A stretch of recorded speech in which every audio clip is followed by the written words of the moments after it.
This story is called The Ant and the Grasshopper. Once upon a time, there lived an ant and a grasshopper in a grassy meadow by the river. It was during the hot summer season when the ant was toiling hard by collecting wheat grains from the farmer's field. It sometimes flies from Caleb. The ant would work hard all day long from dawn till dusk, collecting the heavy grain and well balanced on her back. She would then put the wheat grain on her container farm carefully and rush back to the field to collect another grain. She would scurry back and forth between the field and her container farm, often doing this task the whole day. On the other hand, there was a grasshopper in the grassy meadow who would spend all his time singing and dancing.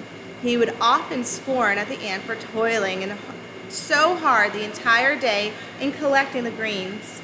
He would frequently call the ant to join him in singing, dancing, and making merry in the present time.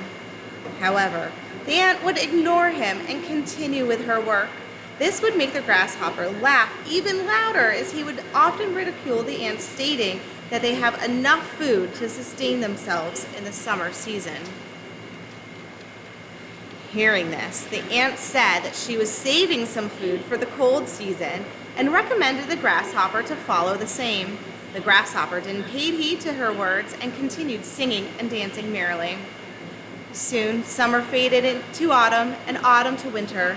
It became freezing cold outside due to snowfall, and the sun was barely visible, and the nights were long and dark. Out of the cold, the grasshopper lost his interest in singing and making merry. He was cold, and hunger had no place to take shelter from the snow and snow outside. He wondered how to save himself from this tough situation.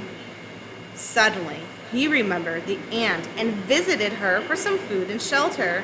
Off he went to her place and knocked at her door for help. When she opened the door, the grasshopper offered to sing for her in return for some food and shelter. To this, the ant replied that she had toiled hard in summer to save enough food for winter, and the grasshopper had mocked her then. She gently asked him to sing somewhere else and to earn his food and shelter. It is then the grasshopper realized that he should have saved up enough for the winter instead of wasting his time being lazy during summer in singing and dancing around. So, from this short story, we understand the essence of the saying, "Make hay while the sun shines." Make the best use of the present situation instead of suffering late. The theme of the story is also that we need to plan for the future. For that, we should start working today to reap the benefits of tomorrow. Be prepared. Good night, my little ants.